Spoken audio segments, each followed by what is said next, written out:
ఈ దాల్చిన చెక్కకు కూడా చాలా మెడిసినల్ వాల్యూ ఉంటుంది. అది తిండి పదార్థం కాదు, నిజం చెప్పాలంటే అది మెడిసిన్. ప్రతిరోజు మనం తీసుకునేటువంటి ఆహార పదార్థంలో దాల్చిన చెక్క ఉంటే ఖచ్చితంగా మన హెల్త్ బాగుంటుంది. దాల్చిన చెక్కని ఏ విధంగా వాడాలి అంటే పౌడర్ లెక్క వాడుకోవచ్చు, ఖచ్చితంగా దాన్ని డైరెక్ట్గా కూడా తీసుకోవచ్చు. దాని ప్రాపర్టీస్ చెప్తాను నేను. దాంట్లో యాంటీ ఆక్సిడెంట్ కంటెంట్స్ చాలా ఎక్కువ ఉంటాయి.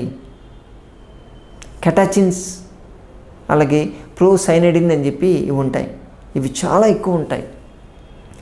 36 రకాల స్పైసెస్ తీసుకొని ఒక్కొక్క దాన్ని అనలైజ్ చేస్తూ వెళ్తే హైయెస్ట్ యాంటీ ఆక్సిడెంట్స్ ఉన్నది కేవలం దాల్చిన చెక్కలోనే ఉంది. సో అందుకే దాల్చిన చెక్కని ప్రతిరోజు మన ఆహారంలో కానీ తీసుకోగలిగితే యాంటీ ఆక్సిడెంట్ లెవెల్స్ హైగా పెరుగుతూనే ఉంటాయి. మనకు తెలియకుండానే మన బాడీలో యాంటీ ఆక్సిడెంట్స్ పెరిగాయి అనుకోండి, ఇన్ఫెక్షన్స్ ఎక్కడా కావు, ఇన్ఫ్లమేటరీ సిమ్టమ్స్ ఎక్కడా ఉండవు. ఎందుకంటే ఇది యాంటీ ఇన్ఫ్లమేటరీ ఏజెంట్ లెక్క పనిచేస్తుంది. ఎక్కడైనా సరే మనకు ఇన్ఫెక్షన్ వచ్చి ఇన్ఫ్లమేటరీ సిమ్టమ్స్ అక్కడ స్టార్ట్ కావాలంటే నైట్రస్ ఆక్సైడ్ అక్కడ ఉండాలి. అది ప్రోగా పనిచేస్తుంది ఇన్ఫ్లమేటరీ సిమ్టమ్స్ని పెంచడానికి. ఆ ఇన్ఫ్లమేటరీ సిమ్టమ్స్ని క్లియర్ చేయాలంటే ఆ నైట్రస్ ఆక్సైడ్ యాక్టివిటీని తగ్గించేటి కావాలి, దాన్ని ఇన్హిబిట్ చేసేటువంటి పదార్థాలు కావాలి. ఆ ఇన్హిబిషన్ చేసేటువంటి కెపాసిటీ ఈ దాల్చిన చెక్కలో ఉంటుంది.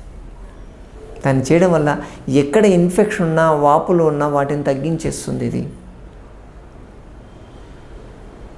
ఈ దాల్చిన చెక్కకు ఉన్నటువంటి మరో గుణం ఏంటంటే ఇన్సులిన్ రెసిస్టెన్స్ని తగ్గిస్తుంది ఇది.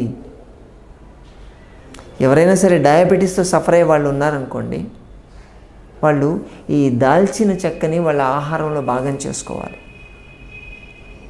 ఒక దాల్చిన చెక్క ముక్క తీసుకొని నోట్లో పెట్టుకొని మెల్లగా అది నానుతూ ఉంటుంది లాలాజలంలో, మెల్లగా గ్రైండ్ చేస్తూ ఆ పౌడర్ని మింగుతూ ఉండాలి.